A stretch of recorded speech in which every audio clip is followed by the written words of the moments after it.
retreat we're making. Once again, I welcome you all here. Our dear facilitators, thank you for being here and for making time to make women become better women of this world and better mothers for those who are already mothers and future mothers. I'm going to do this session with my colleague, George Kasacha, Master, and we're going to be doing bits of Level 1 project and Moja Loop. Hope no one dozes. I am not a boring person. Never. I hope we don't doze either way. And I hope we make some good sense out of whatever we're going to be discussing. We're going to first of all be understanding what Level 1 project is. You remember in my morning opening session, I talked about the highway, and I'm coming back with the same concept of the highway, but this time I'm explaining Level 1 project and how Level 1 projects and Moja Loop can fit in the concept of a highway and help us be able to build real-time retail payment systems that are interoperable. So I'm going to start from a story. I remember back in the days, George will remind me what time it was, but I remember in about 2008 or 9, we wanted to render animated videos because we were among the first people to do real animation, 3D animation. And we were using either Pentium 4 or Pentium 3 computers with about RAM of 256 MBs, not even a GB. But then we had control over a lab that had more than 400 computers in Makerere. I was teaching in Makerere, he was teaching. So whenever we needed to do a render of just 15 seconds of 3D, we had to merge about 50 computers and create what they call a render farm. So 50 times 256, who knows that? Who can get the math and get $10 immediately? I can do it myself, but if you can do it, easier way, yeah? What do you get? And so what is that in GBs? That's what I wanted.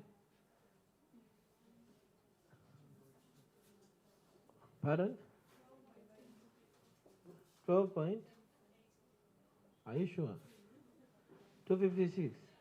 Get the math right. So I don't think it can make up to that much. Because every 5 make 1 GB. So you can't have 12 GB from that. You'll ideally have about 9 or 10 maximum. So we were merging all these computers just for the sake of having more RAM. And the RAM I wanted to achieve couldn't cover the RAM I have on my PC. Like it couldn't do my 16 GB even then. And we needed to make sure we do that on a Friday like this, when we're sure students are going home and Saturday they're not going to be in the lab, and Sunday, so we can render 30 seconds of an animated video. And well, the render lab could make some sense. For some reason, we were able to render these videos. I remember we were working one time on a music video called Push. Yeah, and well, it was crazy. It took us 3 months to render this video because we didn't have the capacity to have. The easiest thing we could do was to send this video to the US and have it rendered there because they have render farms in Hollywood. And we had to pay, I think, about $300 for every minute. And then the owner of the video had given us like 300,000 shillings in reality. So it was crazy. And in 3 months, we earned 300,000 shillings. Divide, get the math right and see. We're earning maybe 3,000 shillings every day. Yeah, 2 of us, these big heads of ours. You can imagine. So I am talking about that because I want us to get to the real reality of what technology is supposed to be for us. You're very lucky. You've been born and you've grown in a situation where now technology allows for almost everything innovation.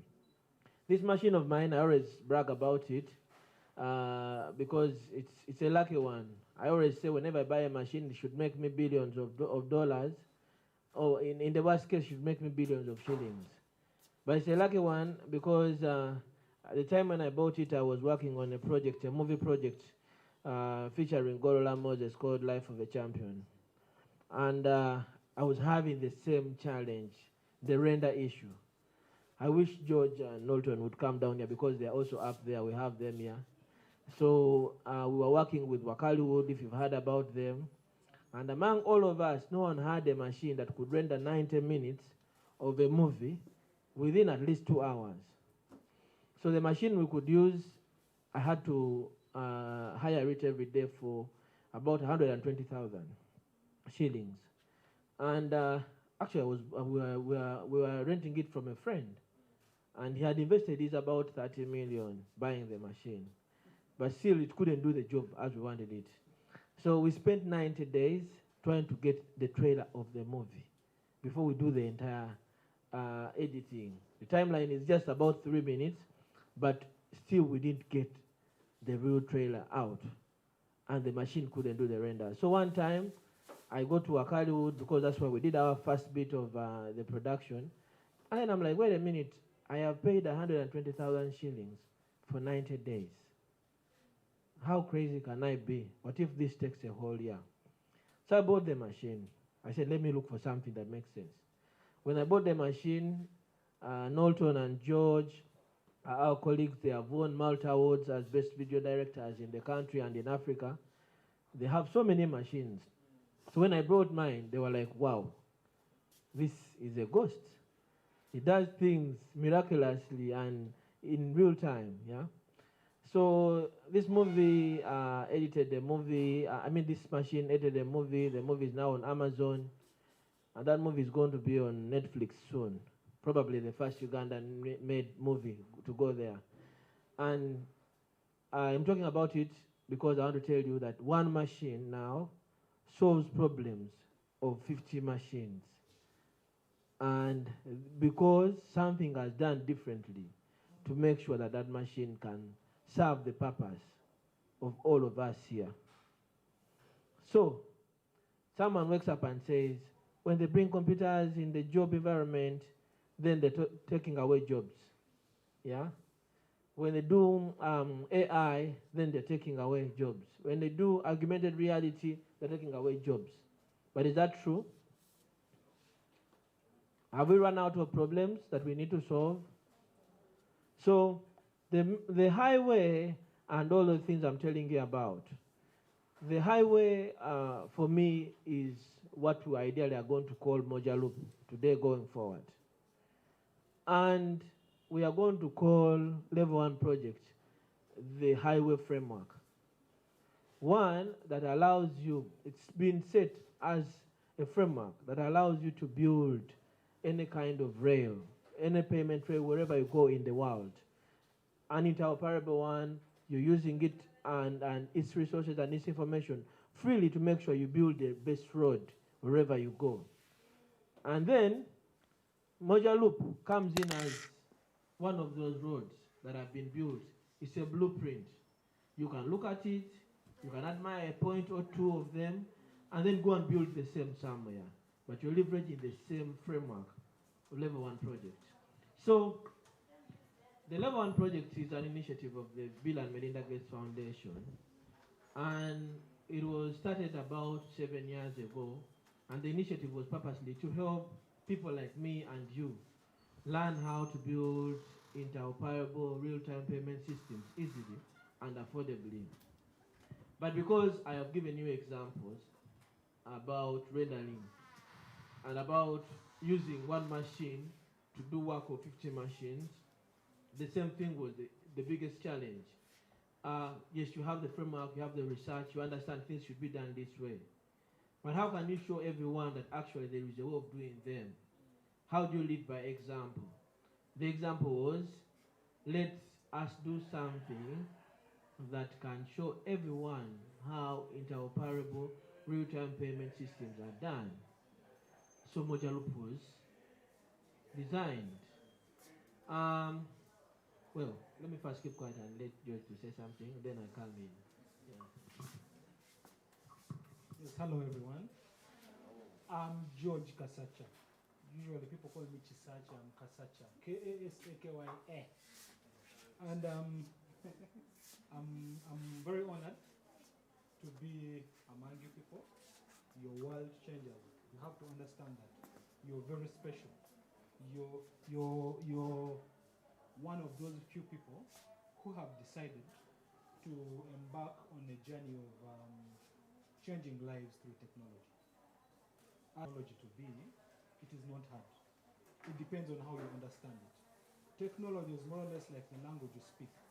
You just need to know the semantics and the syntaxes you're supposed to use, and guess what? It's going to work out for you. Right?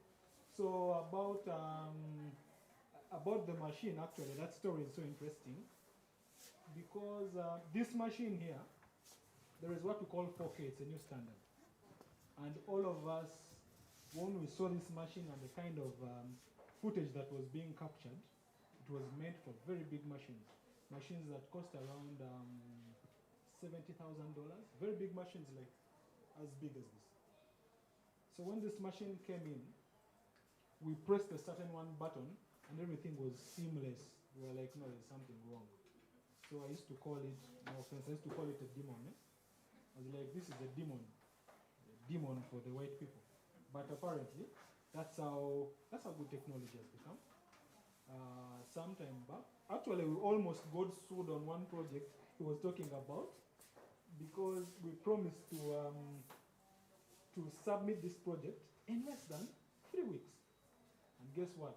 In 3 months, we were not through. But we were earning 3,000 shillings divided by 2, that's 1,500 each. You get my point? So right about now, technology has so much evolved to the extent that a single machine can do that work. It means that, again, we are part of that technology. We can add more to that technology. But by one, collaborating. It's not like, again, we talked about in the morning, it's not a battlefield. It's all about collaboration. Now, another one good thing is including women. So great that it's the biggest number, the majority is women, but don't forget to include fellow women. Why? Usually when you empower a woman, you have empowered the whole nation. I'll give it to you as an example. I've grown up with both my dad and mom. I'm very lucky. But I spend more time. I reason more. I actually feel comfortable with my mom more than my dad. Both my parents really didn't understand what we used to do. They were like, "Mogenze kusala sidi, mogenze kusoma kusala sidi." That's what IT was to them. But guess what? My mom was like, "I don't understand what you're doing, but continue pursuing that. Probably you'll get somewhere. If it's kusala sidi, get kusala sidi. But you'll get somewhere." Now just imagine, my dad was like, "Oinakuwa pilot." My mom is like, no, you just follow your heart. So now just imagine how much moms can do to empower their boys. Right? It's the same thing. Don't forget to empower your fellow women. Not to rebel against men, no, but to empower them. Right? So there we are. So let me first take the mic back. Then we shall continue to, we are going to make it a conversation. It's not going to be technical. It's a conversation. We'll pick a word or two. Probably if something gets technical, we'll try to simplify it. All right. Thank you. I hope someone is following. We want to make this as human as possible. No offense. The real tech people today are Cleo and Simon. They are the real tech people today. So for us, we want to remain this side. No offense. Yeah, we want to remain this side. Let them do this. We've done it enough times. When I go back to Moja Loop Foundation, I do my coding in peace.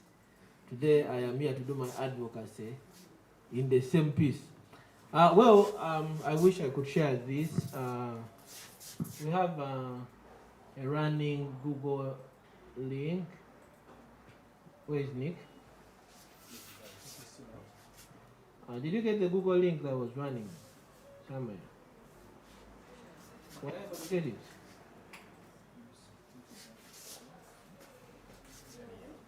You have a link to many of us here. Are we all on Slack? Fintechs, which is financial technology companies that deal with financial technology.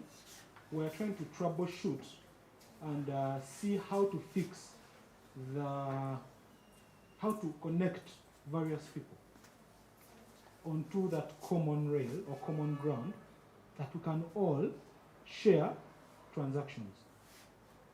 And the Melinda and Gates Foundation came up with the Level 1 project. That's when it was born. How?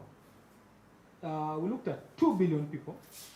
There is a survey of 2 billion people who use cash to do, they actually make all transactions in cash. Buy things, borrow, and do everything cash. Go to the shop, buy this. Now they miss out on various advantages of the banking sector and the convenience of using digital banking solutions. So a few principles were made to govern how to include the 2 billion people. These 2 billion people are the people who use this.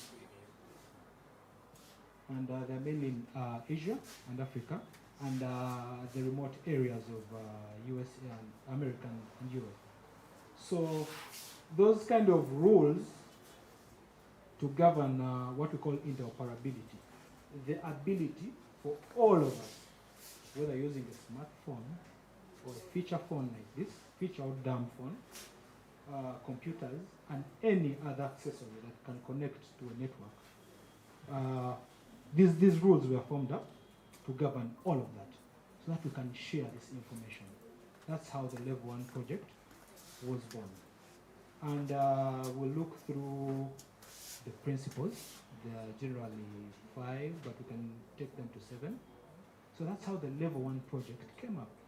So the Level 1 project is more or less like a plan of how we can connect everyone. How everyone can be connected. How do you include, you as a programmer, you as someone who is dealing in technology, how can you include someone who knows nothing about tech? You get my point? And organizations have been trying to harness that. For example, if you look at MTN, Airtel, they have tried to use mobile money. As much as they haven't really reached the Level 1 project principles, for some reasons we may not know, but they have managed to get some. For example, with this phone, I can send money to anyone. With this phone, probably in the future, I'll be able to go to Jumia and purchase something. But at least something is being done about the interoperability.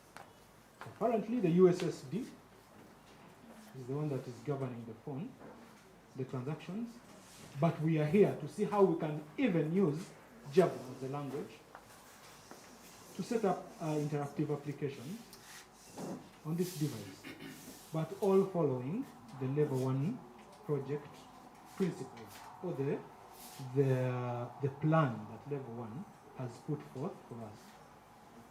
Now through Mojaloop, we can actually connect everyone through a Mojaloop switch. Switch can connect everyone easily, so you don't need to rebuild the code. It's already done for us. All right? So Level 1 project is not a project that someone started something and it's complete. No, it's not complete. But it's a project that helps all of us. We contribute to the project through the design principles that are put forth for us. So that's the logo for Level 1 project. But you can go and read more about it. So have I explained? And is it clear? Yes, please. It's about transaction, banking payments. Okay, the easiest way of paying mobile wise.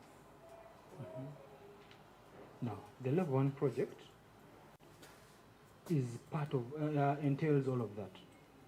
right? With level 1, you can connect using its principles.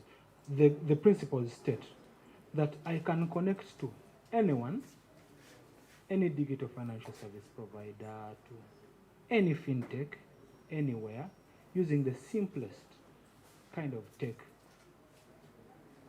So there is no code in level 1, but they'll tell you if you're to do this, do this. If you're to do that, follow this. Now, what they Yeah, 23 years and leave my career for good. So, reality, sad but very true. Well, I want to talk about ecosystems. I want to talk about collaboration, interoperability, and I want to talk about a real life scenario of what can happen when you leverage Moja Loop and leverage level 1 project principles that we're going to talk about in depth after this. Now, what you see on this screen here is a scenario of a real-time payment system enabled ecosystem that allows players like banks, fintechs, electronic money issuers, non-banks, governments, businesses, governments, and merchants and agents all to participate in the same kind of ecosystem. We are in the Women in Fintech Hackathon, and we're not here to get women to do things that have been done by men already. We are not here to see women developing apps that allow them to sell bananas. Yeah? No. It is also good, but we're not here to see women do that.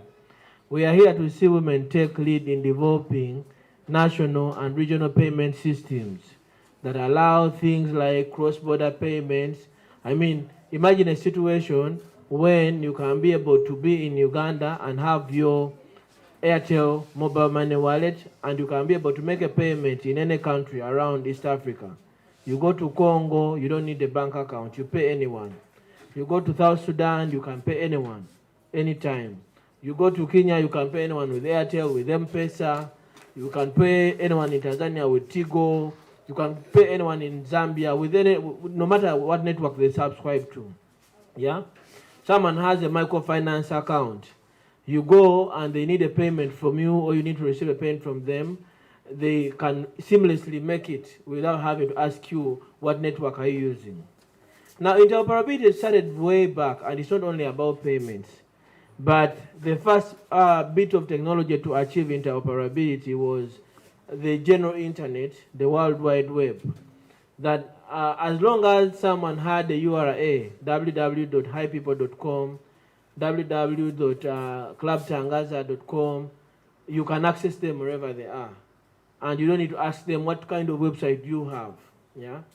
The other bit that achieved interoperability easily was the direct GSM calls. That when you're calling someone, apart from the fear of how much you're going to be charged, you call anyone easily wherever they are in the world, because one SIM allows you to connect to any boundary easily. And that is what we want to achieve with interoperability and with money itself. Of course, there are so many fears around money, especially digital money, because fiat currency many times doesn't come with extra costs. If I have done a job and you have to pay me 50,000 in cash, most times it's supposed to be 50,000, that's it. Unless if you have to pay a bribe. But you will have to give me the 50,000 and I am good. Now the challenge comes in that if you have to pay 50,000 shillings using mobile money, the minimum cost is about 2,000 shillings. Either a 1,200 shillings for withdrawals and then sending fees. And then sometimes that becomes a little bit costly. Though, on the other hand, it is a little bit very convenient. Why? I will sit in my bedroom, I make payments to 100 people within 1 hour without having to move anywhere. Without asking whether you're on MTN, you're on M-Pesa, or anywhere you are. Or without minding whether you're using a bank account, whatever you're using. So, what happens is, this would ideally look like an interoperable payment scheme or a switch that includes participants like DFSPs. DFSP in full is digital financial service provider, merchant agents, like you've seen the agent banking personalities, and then the other mobile money agents. And for many reasons, digital financial services, especially mobile money, are responsible for more than 280,000 jobs in this country that no other sector has been able to do, apart from agriculture, which is traditional for us. But digitization is able to employ that number of people in just 15 years. So these are supposed to be users of services that are offered by this kind of people.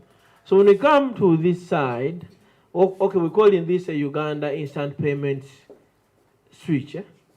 Yeah, but don't mind it. This is work in progress. We are trying to build a prototype and later an MVP and later a real working protocol and platform that onboards every kind of DFSP in the country.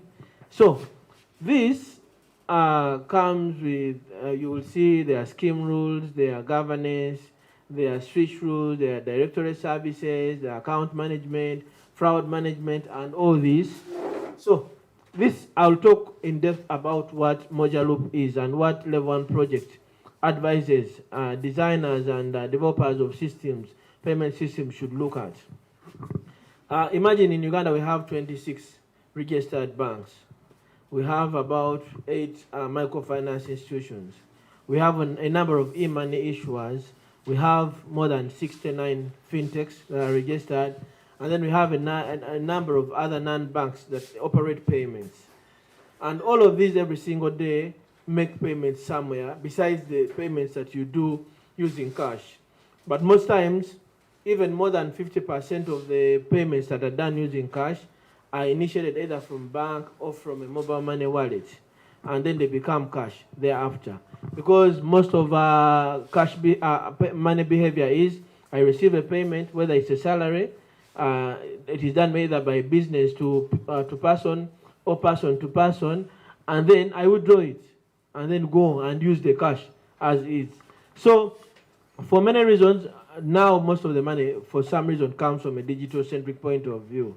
And when that money is in the ecosystem, some return it to a digital wallet, others keep it in fiat currency for a long period of time and keeps in circulation. So the ideal is, imagine a situation where we have a switch, where we have every single one of these, the banks, the e-money issuers, the fintechs, the non-banks, all into one ecosystem. As in, they are all subscribers to a switch or a scheme, a payment scheme that allows them to receive and send payments. Yeah? By saying allowing them, they are the first stakeholders. But when you are registered to a bank X, sorry about that, when you are registered to a bank X, the next thing is that you become that bank when you're doing a transaction. Because every single transaction initiated is as a result of that bank X, the bank Y that you're using, the mobile money service provider Y, and the Z that you're using to make the payment. So imagine if all of them are within the same ecosystem and we are all able to make the same payments at once, as in, I don't need to ask Simon, which bank are you using? Instead, I just tell him, give me your bank ID. I mean the number, the identity, and I make the payment. Yeah, you can call it an account. It can be a transactional account, it can be his identifier, whatever it is. Or I just ask him like, oh, Cleo, give me your phone number. And I can, through her number, I can find out that she has this account and this one, so I can pay to whoever I wish. Yeah. So that would mean that when we have a scheme like that, you as innovators will never need to create so many integrations, trying to ask and beg these telecoms to integrate one payment gateway. Just to integrate with Airtel, you spend 5 months that are not worth it. You go to MGN, you spend 7 months. You go to a bank, yeah, and it is even worse for you women. You find a man signing papers, he tells you, meet me at Najana Nkumbi, yeah? It then becomes more worrying. No, in reality, because it happens, yeah? It becomes more worrying because for me, there's nothing you got to ask from me, really. Eh?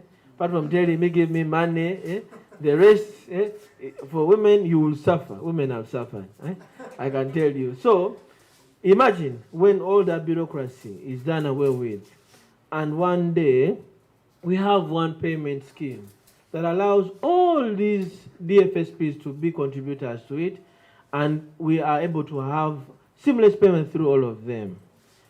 it will mean that the moment you pass the criteria of being accepted as either a payment, a third-party payment initiator, or a P2P contributor that allows to make payments across different platforms, you don't need to worry about who you can pay or who you can't pay. But rather, you just need to have the right technology, work with the rules and the guidelines of the scheme, and get onboarded, and then have your service running in a very short time. So now, that is what Mojaloop is. Mojaloop is a blueprint that should be helping women in Fintech Hackathon create one of that kind, payment system or scheme. Yeah. If we work out one together here in the hackathon, and it makes a lot of sense, we might never need to go to another step of getting any other people to do the same.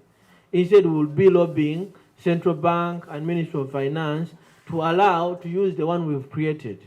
Because one, it adheres to all international standards. Two, it has been built based on research and good practice globally. And then three, it helps in saving the cost of all of these participants. Running a payment scheme, if each of these 26 banks in Uganda has to run a payment switch or system that plugs in all the 26 banks, at the minimum it costs them about $5 million every single year to manage that payment switch. Yeah, $5 million. Put it in Ugandan shillings, that's about 19.2 billion shillings every single year, to make sure that they have all the banks and they can pay to all of them interoperably. Yeah, and more so making sure that the payments are in real time or real day settlements. Yeah, but you know what is funny about that? That even if all of these come and decide to be a part of the same scheme, all the e-money issuers, all the fintechs, and all the non-banks, and we all build one scheme, we shall still spend the same money. Versus the many, you would have to see like 100 of these here, and you'd have to spend $500 million versus $5 million. So you would ideally save $495 million every single year, simply because you've been able to agree on creating a payment scheme that includes everyone. Are we together? There's no magic, eh? And I have a feeling that the people in this room have the capacity to do this. Yeah. So that is ideally what. Yes, please. My question is Mojaloop acting as a middleman to link accounts of the two users, where just confirm if at all you're dealing with the right accounts before actually transferring the money? Yes and no, and yes in bold. And the no is just minor, but let me explain this. Now, Mojaloop is not a middleman.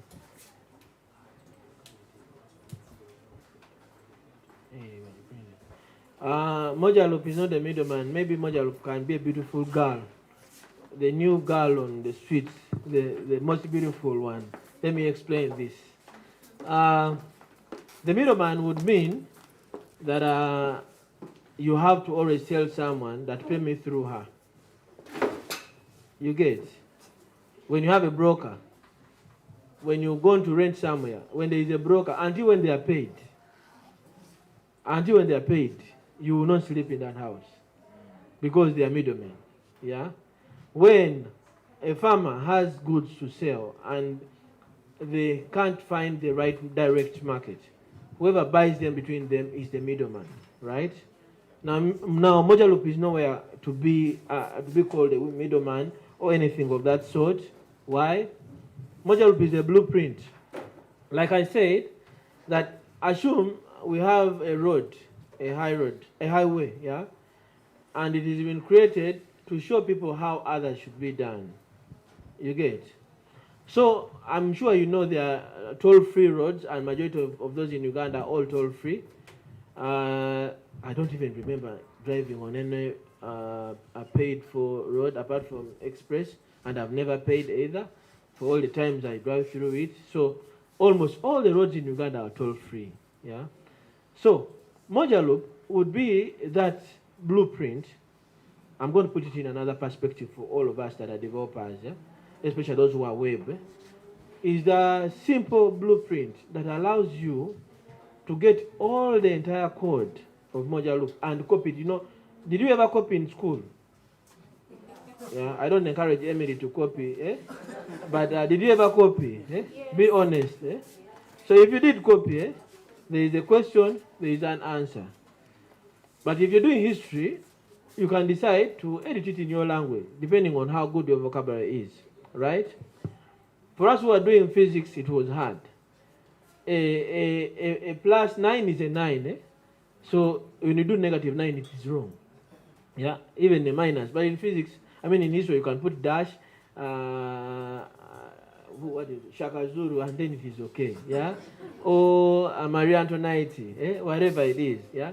So Moja Loop allows you to use its code free of charge because it's an open source. And we're going to give you access to all this code whenever you want it, not today alone, not only for the hackathon. And going forward, I am going to make sure I follow all the teams through the year because you became lazy. Yeah, you became very lazy. I was so disappointed, sorry to say. Many of you became lazy, yet you are living in a gold mine. You're lucky to be in tech because for the next so many years of the world, tech is going to be the leader.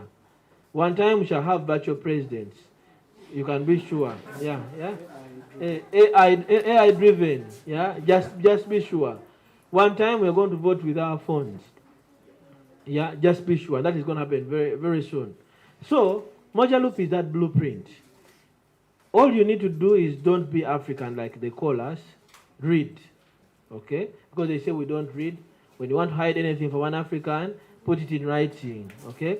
And for programmers, it is our way. We like reading, yeah. And even those who are managing businesses here, even if you don't core tech, you still can understand, yeah. That there are APIs that have been developed. Some are for forex, cross-border, P2P, third-party payment initiators, and all that kind of stuff. And depending on whatever use case you want to work with, you check out Moja Loop. Look for the API that can serve your purpose, yeah. Use its entire code wholly as you wish, no one will charge you, or adapt a few bits of what has been done with it and use it to do your programming and design a real-time payment system to solve and serve any case of your wish. All together. Does Moja Loop make sense now? Yes, please, Okelo. Yeah. You say that we can use Moja Loop source code. Yeah. Yes. Now I want to know, because the last time we used it, we were calling certain endpoints. Yeah. Yes. We did not actually download code. Yeah. Yes. So I want to know now, do we have to download the code and then run it on our servers, or still going to use API? Yeah, well, thank you for the question. Now you have the right to do either of the things. Eh? And then Simon will come in. We're going to have Louis from Costlex Technologies. We're going to have Sam. We're going to have Miguel. We're going to have Vijay. All of them from Costlex Technologies and Modusbox and Moja Loop Foundation. Eh? But then from me, your own, the next city mayor. From me, what you have to do, you can't imagine how the day will look like when I am the Lord Mayor. Because you'll have to work from City Hall. These things will be happening at City Hall. Yeah?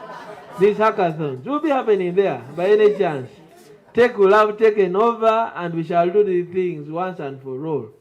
We solve our problems. Our agenda is digitizing Kampala. We digitize everything, even eating.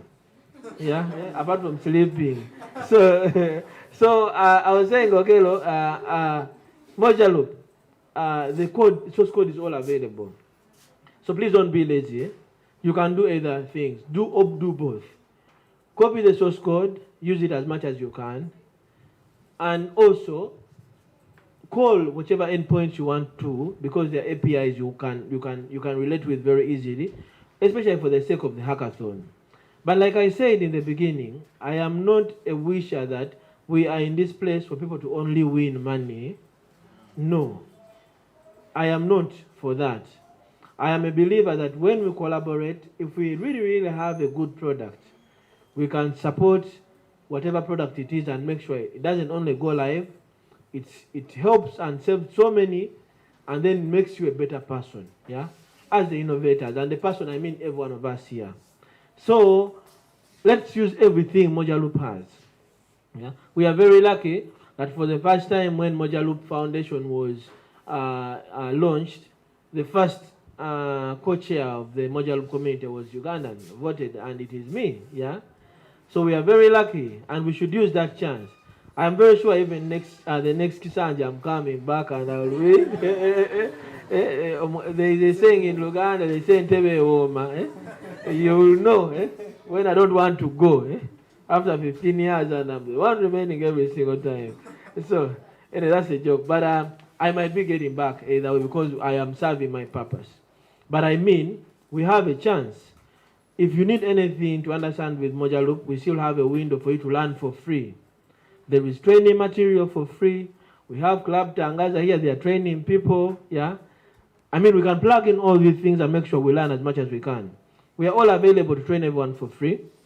And then, on top of that, on top of us, there are better programmers. On top of us, there are people, now like the people we are bringing you for Mojaloop, are the real guys we've been working with from the day one of developing Mojaloop. No one else has a hackathon and has all the 5 of them. But we get them.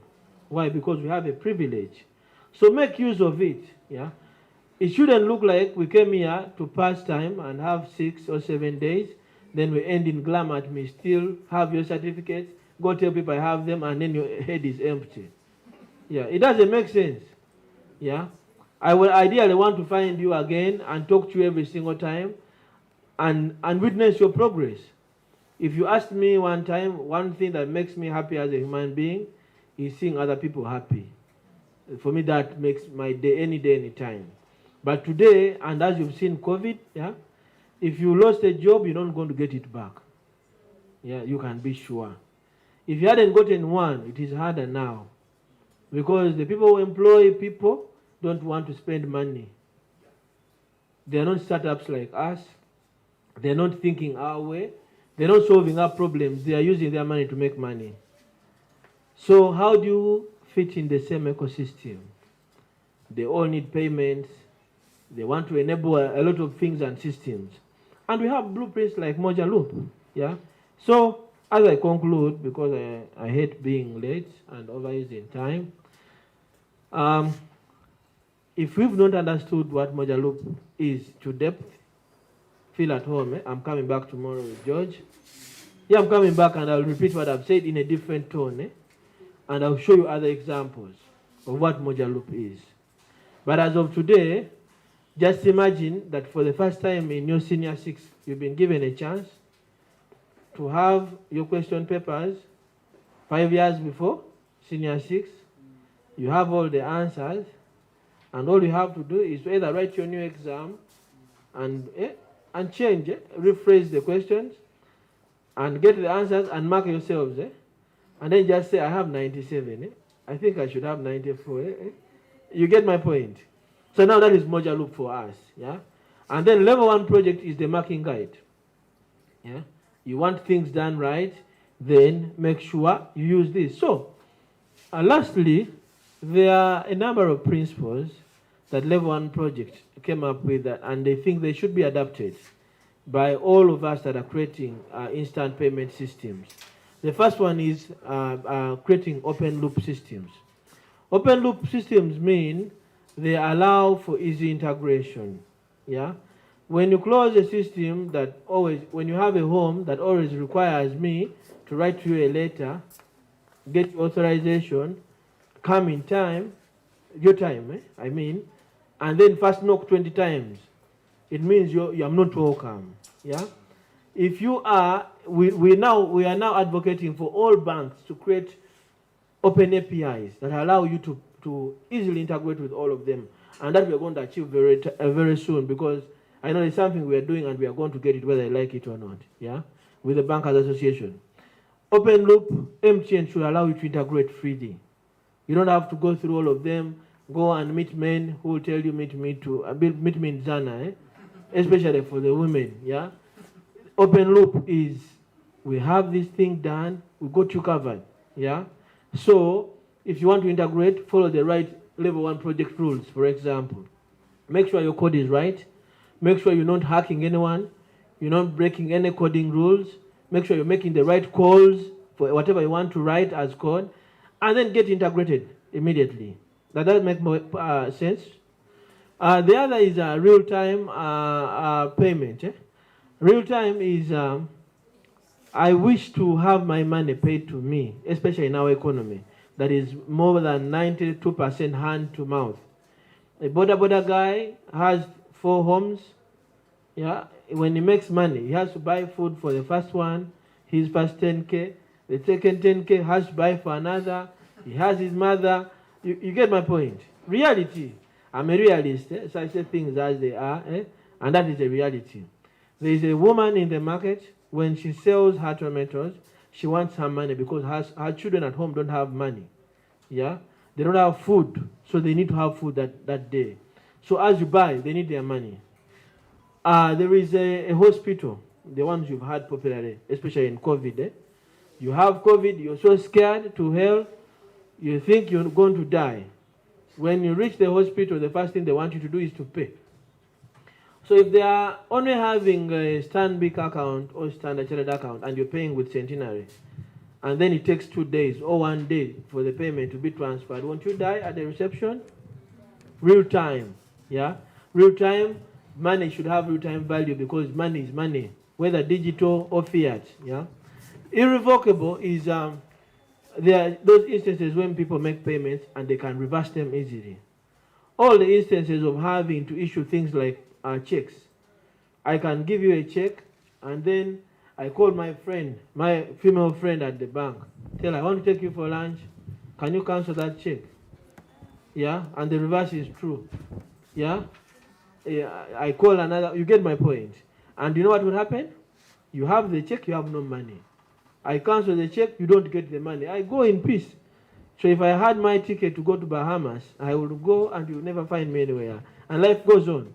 Because the payment method is revocable, yeah, it allows for someone to make another decision. So Level 1 project agitates for payment systems that don't allow you to take back the payment. As long as you've paid, let the payment be delivered wherever it has to go. Unless in instances when it is a mistake. And all they will do is they will tell you when you call MTN or Airtel, they tell you let's block the payment and reverse it in 24 hours. Yeah? The other is push. We shall talk about push payments tomorrow in depth. The other is DFSP governed. Is the scheme I was telling you about. Making sure that the players in the scheme are those that govern the scheme. And not to have a payment system that is governed by Bank of Uganda. Let them do their monitoring. Let Financial Intelligence Authority make sure all of these are legitimate and we all follow the rules of payments in the country. But let them allow us to do the settlements within us as the banks, the fintechs, the EMIs and all that. Yeah. And then shared fraud. Shared fraud detection means. Yes, Maria. I have a question. Yes. Why does the escrow account fall there? Yes. Explain the escrow account in terms of the model of funding as well. Okay. The escrow account is as good as another bank. Yeah? Okay. Look at an instance of the mobile money service providers we have. MTN, Airtel, official checked us yesterday, officially. Yeah, they did. They wrote a letter and they checked us. They're tired of the relationship. Yeah, we have MCent by UTL. You know it? Yeah. And then we have a number of others, and maybe we have people pay, and all of yours here. Yeah, Affinity, whichever, whatever payment that we have. So an escrow account, in the most realistic way is whatever money you see moving within the ecosystem, whatever payments are done using mobile money, all that money must exist somewhere in a banking ecosystem. Maria, you get me? that money should be present. So whatever transaction we are making should either have been money that was transferred to a bank as fiat, so the money was credited on an account, or it was a payment that was made digitally and transferred to an account, and they know it exists in the economy. Yeah. So an escrow account is that account where all that money and all these transactions that run through all our mobile money wallets, whether through first party, second party, or third party, all run through. Yeah.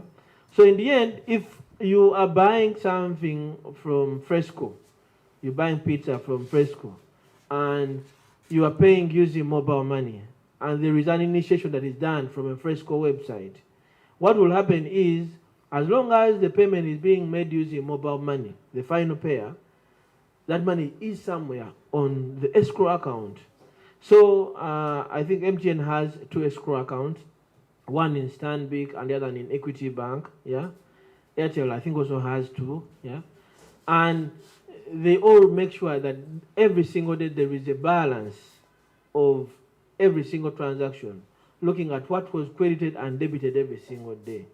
So the times when you hear of things like fraud and all that, it's only as a result of someone not checking right and being sure that, oh, there are fraudulent transactions that are being made, and they're being made from the same route. Yeah, that is why you hear that people who do fraud are too smart and they work so hard. It's so very hard to be a thief. It's very, very hard.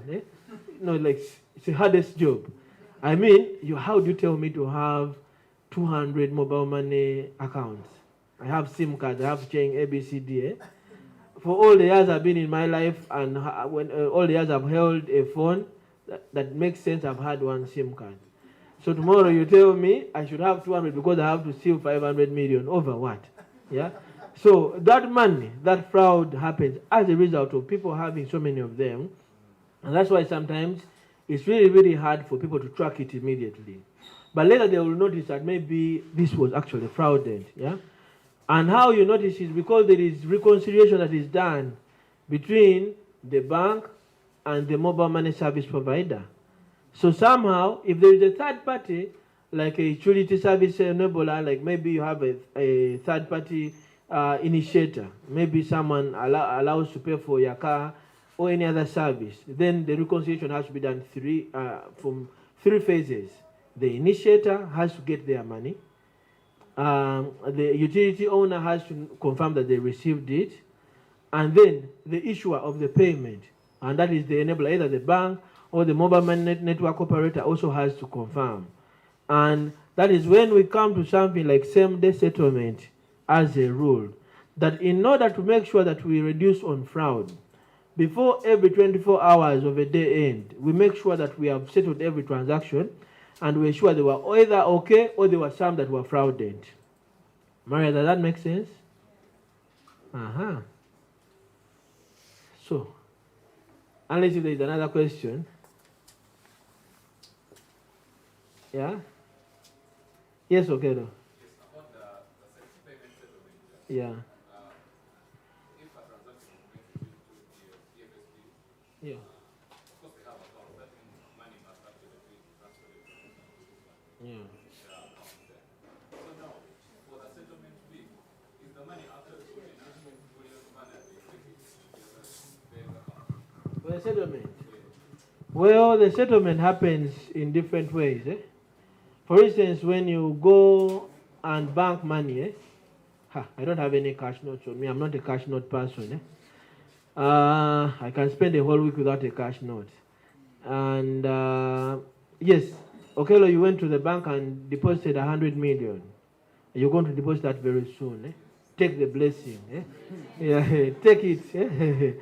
So you're going to deposit 100 million, and you take it in fiat form.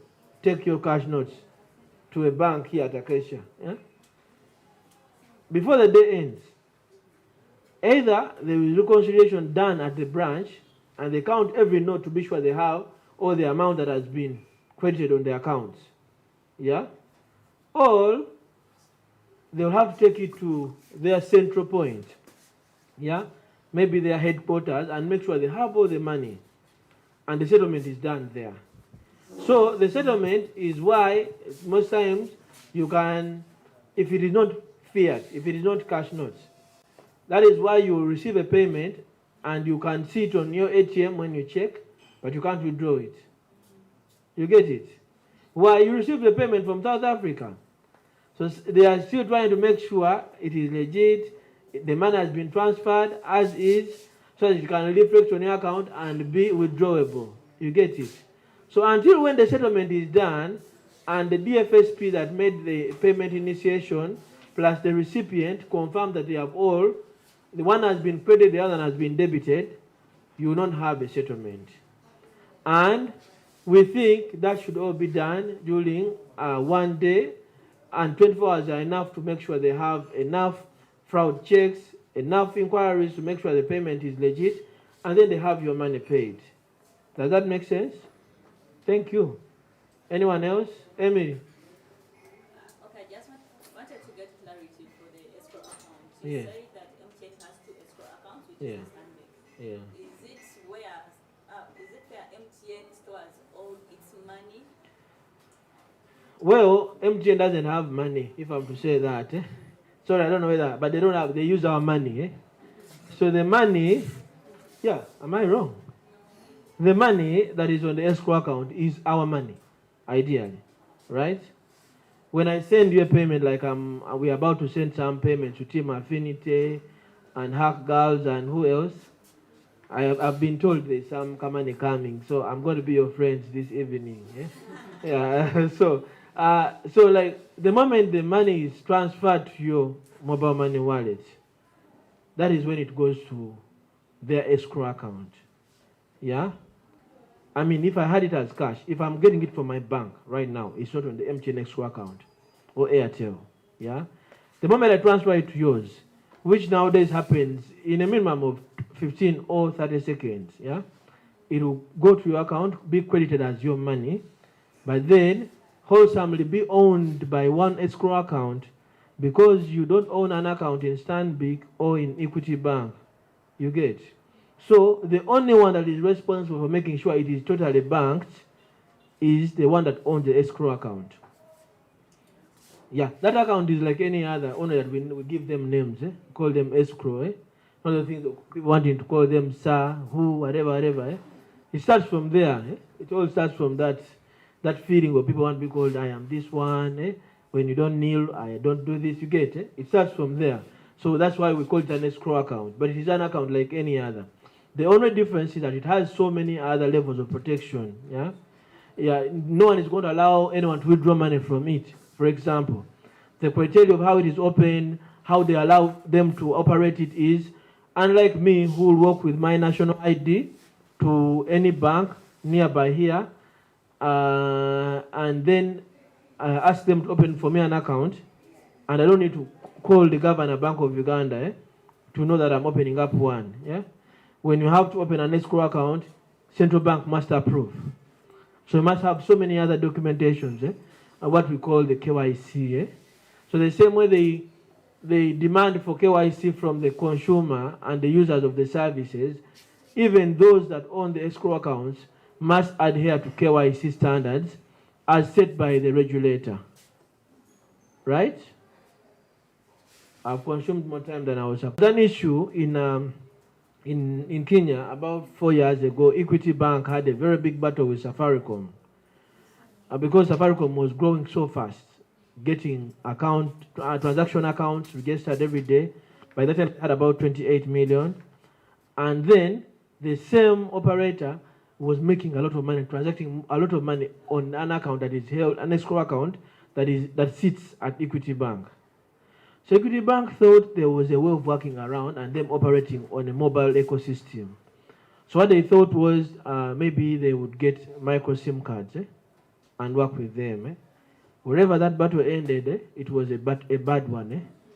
Yeah, I mean, one is saying you are a bank, you're not allowed to have micro SIM cards. And the other one says you are a mobile network operator. You get my point. So that actually is not going to happen anytime if someone came as a telecom, unless if they work out some ways and they register a bank from another channel, yeah, which is a long way. Otherwise, having a mobile network operator become a bank directly will not happen anytime soon. The bureaucracies are very much, and then there are so many blocks. Some are human, some are reputational, yeah, and all that kind of stuff. Of course, as I conclude, I'll tell you that reality is that when someone is a banker and they know banking and they hold integrity as first priority to keeping our money, we need them. Yeah. Bill Gates once said, I think about 27 years ago, said, banking is very necessary, but banks are not. Yeah. Goodbye. Someone be stoned. Have a good afternoon.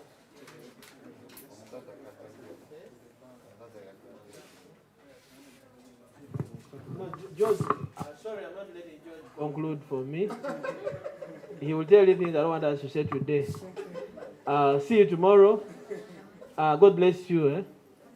And I hope you're still set for the challenge. I have my $300. It's my money, my hustler's money for the most innovative solution. Whether you're winning or not, that one is mine. You have your prizes, whatever it is, those ones they will give you.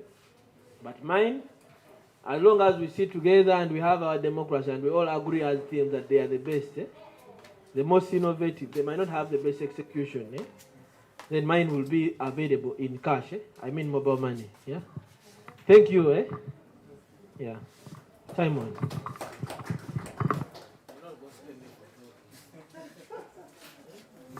Thank you so much, Innocent. I hope Innocent has explained everything very well. All around level 1 principles, same-day settlement, and modulo, interoperability. So at this moment, we're going to present our problem statements. Then we shall be done for the day. By the way, it's not a must that you can submit right now. You may be going back and then you see a flat tie and then you say you want to. But as long as you don't submit beyond midnight, we get each other. Hey, you can be going back and then you say flat tie and then you say, idea. See that, So, we're going to present. You don't need the laptop. You can come and talk about your idea, your problem, and then, because if we have everyone putting on their laptop, it's going to take us time.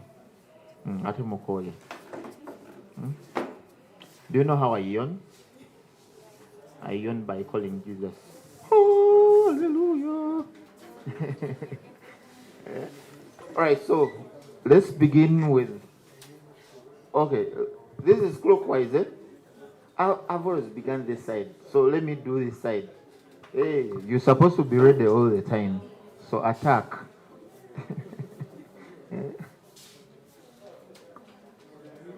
You talk about the idea, and then the problem, and then the solution, and then we're done.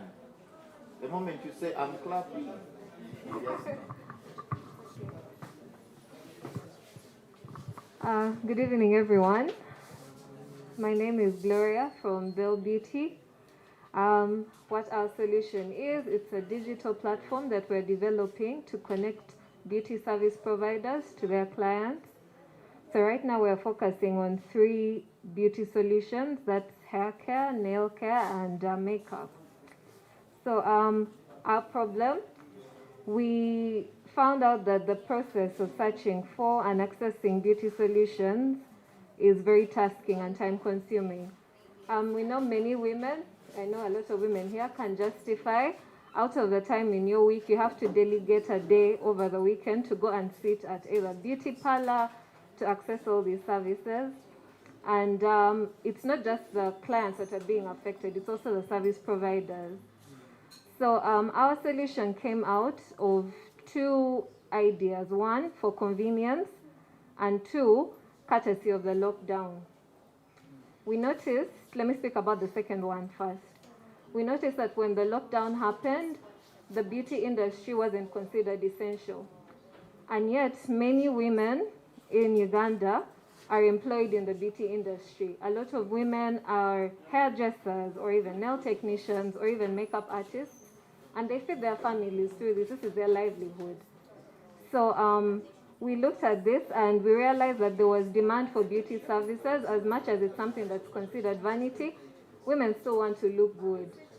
And there was no real-time provision for these services in that time, because you could be here, say for instance, I'm a provider, I'm here in the house and there's somebody near me, say even my immediate neighbor, and I don't even know that they want a service that I can provide so that I can earn some money. That aside, we also noted that there are people that have the skill but are unable to afford an establishment. Not everyone can afford a salon, not everyone can afford to pay rent and, pay for this. So after analyzing this, we came up with a digital solution to build out a platform where we stand in as the middleman to connect the service providers to the clients. Yeah, does that summarize enough? Thank you so much. So, based on her presentation, I want to talk about something that I shared early in the morning with one of the teams. We were one time at a certain hackathon at the Parliament of Uganda, and here was a team from Makerere University, and they had a solution where they could generate power from cold water and hot water. They could, and the bulb could light, but you know what was happening? They were having the wrong problem statement. They were talking about generating power, yet there are women in villages whose problem is overnight deliveries and, what do they call it, maternal mortality. So, instead of talking about maternal mortality and how to use that cold water and hot water in the villages, because those people have the firewood, they were talking about, we are generating electricity, we are solving darkness. No. You get it? You are solving for the other ladies who have to wait overnight during labor pains, and by the time they go to the hospital, because they can't deliver at night. You get it? So you have the right idea, but how do you present your problem? First, convince me that, you know what? There is a lot of maternal mortality. And the issue is because these ladies cannot produce over the night. They have to wait during the day. And this is our solution.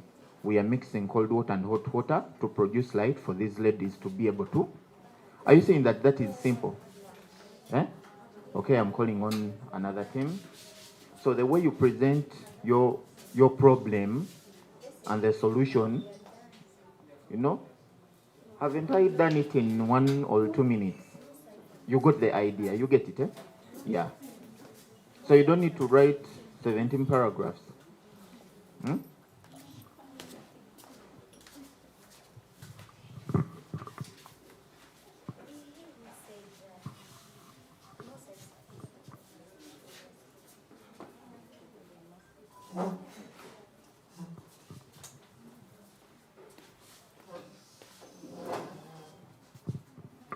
Good afternoon, ladies and gentlemen.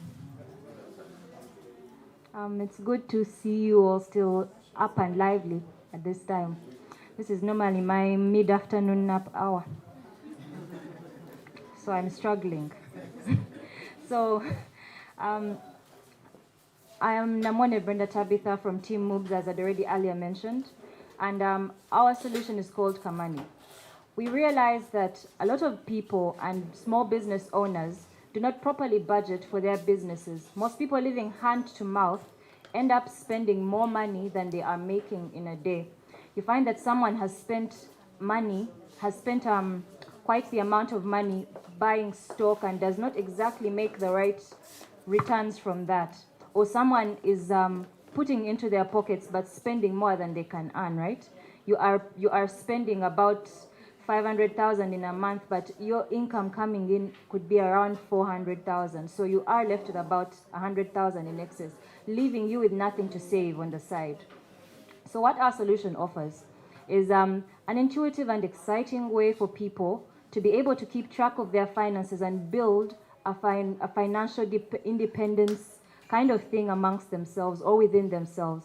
So this is meant to inculcate that culture within our societies and to help people on either side of the spectrum, be it a low-earning person or someone with a high or a great or fat pocket check.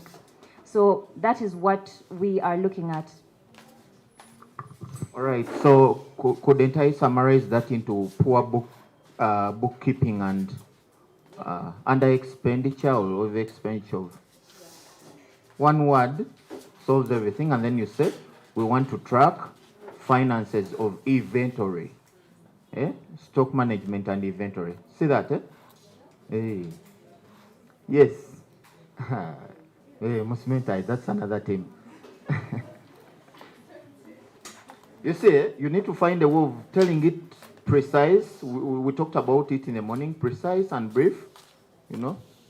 You don't say the dog was walking and what. You just say the dog ran.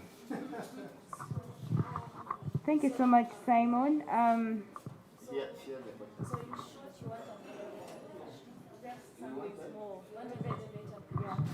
It depends on how you present it, but we're correcting each other, I think, and others are picking. It can be a good line, but in the first two lines, I should be able to know that this is a problem. Then you go ahead to summarize the correction. Thank you so much, Simon, for the insight of what you're supposed to do. Well, since we have the luxury of internet right now, I want us to search for an article. It was in Monitor. It was in the Daily Monitor. It was published on the 10th of September 2020. It was a Thursday. So here we are seeing the prices of farmers stuck with produce as prices fall. Yes, so we are touched by this as Team Affinity. So the problem being that the farmers were finding it hard to connect beyond their physical regions. So what is Team Affinity doing about this? We decided to come up with a web application, which is going to be a digital marketplace for the farmers. The farmers will be able to upload their products, and then the clients, who are the final consumers, will be able to get the products. Will be able to buy the products directly from the farmers. Thank you so much. He said we should make it brief and precise. Thank you so much. You're welcome. Yes, another team.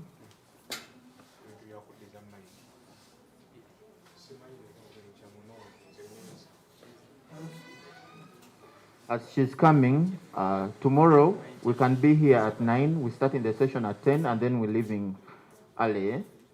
So by 9 you can be here, and then we start our day.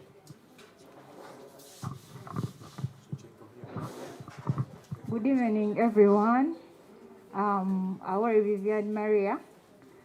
Today I'm from Team Farmers Financial Development Avenue.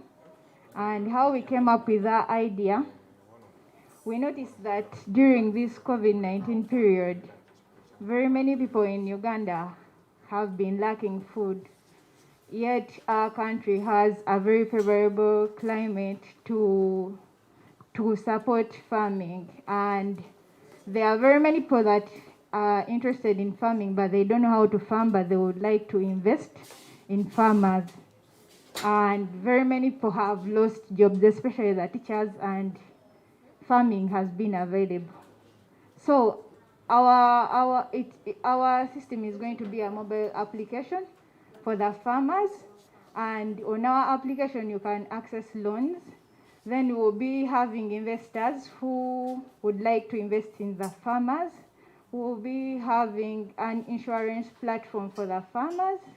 Then we'll be having farmer groups for the different agricultural ventures. For example, if there is a farmer group of farmers that deal in beekeeping, the farmers that deal in cattle keeping, they'll be able to cooperate from our application. Yeah, to support agriculture in the whole country, because agriculture is the background of our country. Thank you. Okay, I want Cleo to summarize that for you.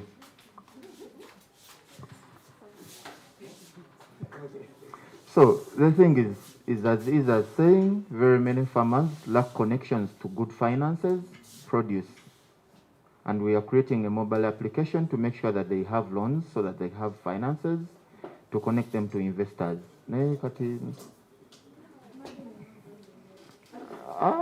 Bano abantu bategeera oluzungu. Nasale zaabwe si za bulijjo. Primary. You get it? Just be brief.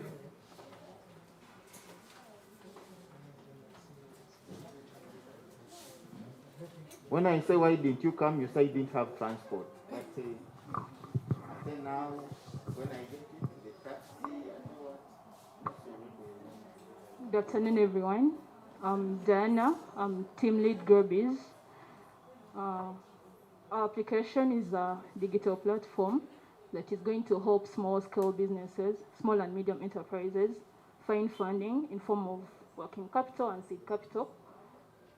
This is going to help people who had setbacks due to the previous 2 lockdowns we've had in Uganda due to the COVID-19 pandemic. Yeah, generally, that's our target markets and the people we are going to be helping, small-scale businesses. I've not had the problem. The problem? Yes. Very many businesses in Uganda got setbacks due to the COVID-19 pandemic and the lockdowns that have been happening. People do not have capital right now. Now the People, problem is capital. yes, capital. Inadequate capital. Yes. Yes. Both working The capital lockdown and is not seed a capital for beginning. You get it? The problem can be inadequate capital and digital financing. Okay. All right. Thank you. Okay. Do you get it all? What we're trying to get to? Another thing, you see, there is that thing they say. Imagine you, but have people got the solution to my answer? Okay, whoever comes here, you give also the answer for. Hello, everyone. Can you hear me? Can you hear me? Very well. My name is Bridget Akankunda. I'm with the team Care for Her. So the problem we're trying to solve is a lack of medical access for the most female, millennials, and single mothers and low-income earners. So we are creating a platform for them to be able to save to access medical care whenever they can, since insurance and medical aid really doesn't cover that portion of the population. So that's what we are trying to focus on. Thank you. You've heard how brief she is. So what is the solution for the picture? So all you have to do is save with the app. No. And pardon. The other picture of the snake and the alligator. I don't think I saw that one. You've never seen that picture? Yes, Emily? So, there's something they say that, Simanya, imagine you've met Billy Gates and you want to convince him, Simanya, the elevator is going. So you just say in one sentence, Mr. Billy Gates, women are dying, but you can have water, cold water and hot water to provide light.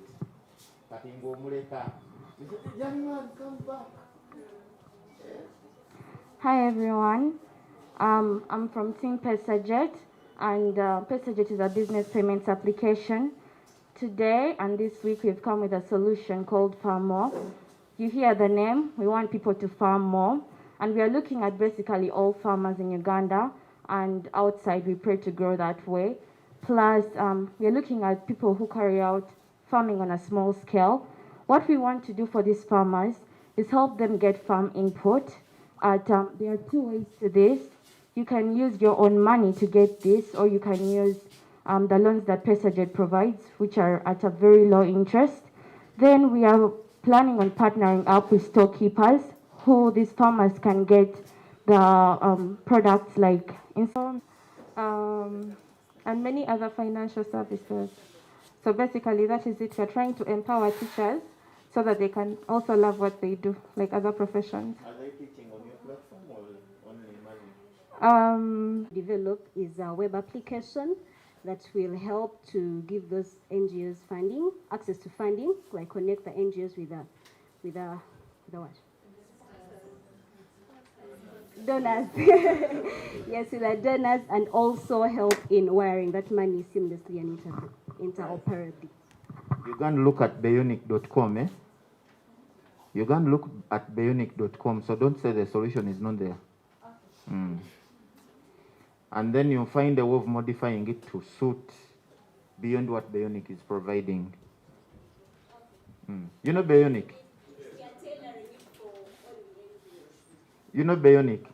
Go and read about it. Mm.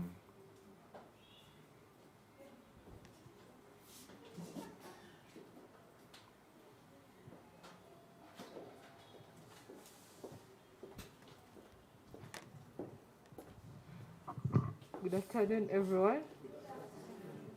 So our problem is that most circles in Uganda, out of experience, so you find that most circles in Uganda are collapsing. Some are struggling due to fraud, poor governance, and poor record keeping. So therefore, Tegeka is here to solve the stated problem. It's going to build an open source web application that is going to help people in their circles manage their activities. So what do you mean by open source web application? Okay, this is an application that can be used by any organization like that wish to do a circle activity. And it is free? Yeah. Oh. Hallelujah, you know what you're talking about. I was trapping you, but you know what it is. Yes, another 10.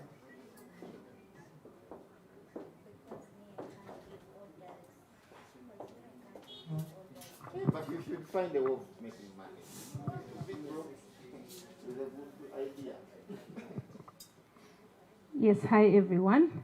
My name is Sylvia Bonavana, part of Team Total Save. We've observed that there is a challenge with many low-income earning families, and they are not able to secure the futures of their children in terms of saving for their education or emergencies. And so because of that, there is a lot of dropout of children at an early stage, or indebtedness because parents are trying to get loans here and there to pay for their children, selling off maybe a few assets they have or land and so on. So we want to create a platform that can allow low-income earners to also be able to save within their means, because most of the plans that we have are, some of them may not be able to afford. So we want to create a platform that can allow these low-income families to also be able to save for their children's future to a tune of as low as 2,000 shillings per week. Thank you. You see, she's even receiving a standing because she was straight and brave. Good afternoon. I'm called Mercy, and my team, our project is School Pesa, and our problem, the problem that we are trying to solve is parents who are earning low income and they cannot afford to pay for their children in time, like paying fees in time. So we are targeting those parents who earn money every day and like they have expenses, and at the end of the day they may not fail to, pay for their children. So what we are doing is a USSD service system that enables them to, like, we give you a code, you dial like the MTN and Airtel does. So we are using their APIs to incorporate, and like someone can save the money in School Pesa, and then after saving, and if they want to pay the tuition, we connect them with their school. We have another website that has schools. So we connect them to their school and they just send the money from mobile money straight to the school account. Yeah, so they save with us, they pay the money and also request for a loan. However, we have to check on what they have been doing, how much they have saved, and how with the relationship with the school, so that we can give them a loan. Of course, accountability. You can't just give someone a loan. So you have to check on what they have been doing in the school and what they have saved. Basically that. Okay.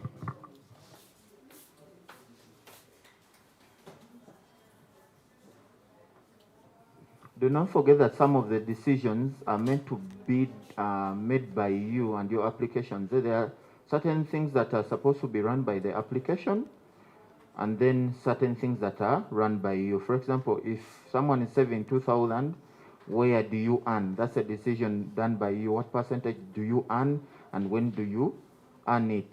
Does it affect them? For example, the 30% I've talked about. You think I'll be successful if someone is expecting 7 million for their wedding and I sign it 30%? So where do I tap? Do I tap on the money they send me or the final money they get? That's a decision not made by the application, but the organization. Good afternoon, everyone. Our team is Mpampe. Mpampe. So we identified a problem in our community, and it was that many women were facing difficulty in accessing maybe funds, capital for their projects, and maybe businesses and their ideas. So we came up with a web platform to help fundraise and maybe in donations. So basically, the woman goes and you can start a campaign, and people fundraise for you. It's a crowdfunding platform. Oh. All right, thank you. You've had her brief item.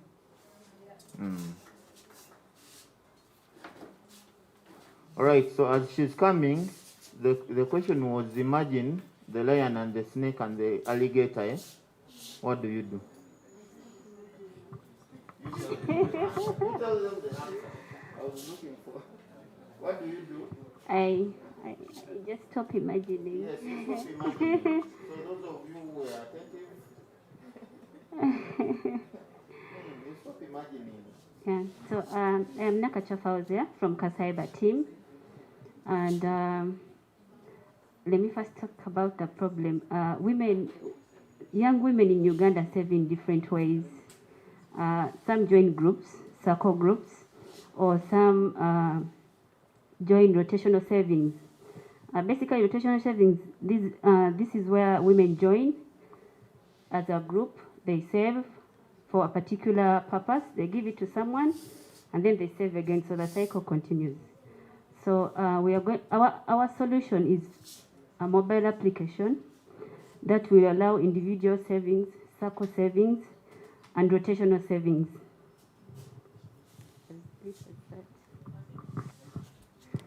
All right, I did get you. Amazima. Basically, the application would allow women to save and investment opportunities, and they will be able to access investment opportunities. Yeah. So you can have the same ideas as some of you have. It's okay. As some of you have had yourselves, but it doesn't mean that the idea is the same, or even the solution can be the same. Eh? Hey, I can light the same matchbox several ways. I can throw it in the air, and then due to too much heat, it gets fire. You get it, eh? Yeah. So it's the final output that shows this solution, and this solution are kind of different. So don't be scared, and then while going home you say, the flat tire. That is an idea. So you're going to be sending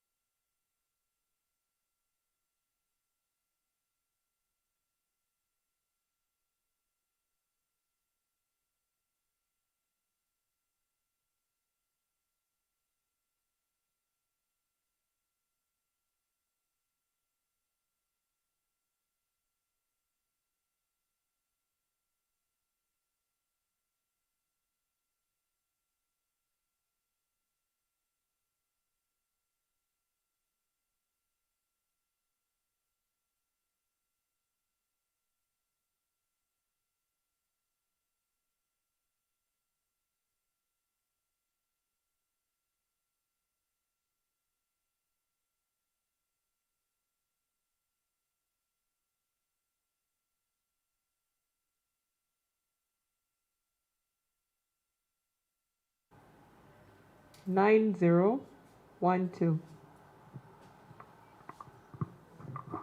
I don't know if you've seen something that says Crank Luga there. You've seen it, eh? That's me, Munanga. I wanted to bring Crank here in Uganda, but Ugandans don't want local things. But they want English things. All right, so thank you so much. Yes, please.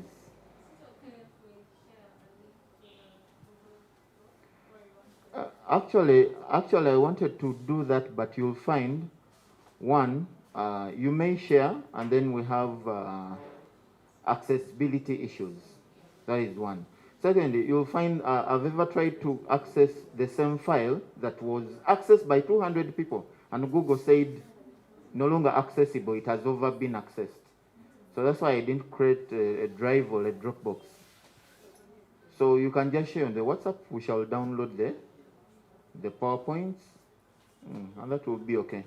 And then secondly, you know that a few of us here do not have Google Drive on our phones. A few. But we have WhatsApp. Eh? You just upload the thing and we shall get it. Thank you. I want to hand over to Rita. And then Rita can close us off. So tomorrow at 9 we shall be here. We shall also be ending early. So don't say you're going to miss the chicken. There is also chicken here.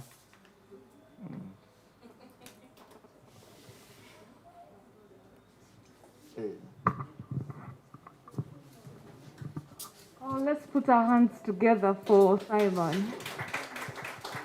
Simon, thank you very much. You've made our day good. And let's put our hands together for Cleo as well. Thank you, Cleo. Thank you very much. You did us well. I hope we've learned a lot today. Do you have questions? Or you put them forward? So we are... Make sure you name your team, as in you include on each PowerPoint. Don't just explain it, so you never know.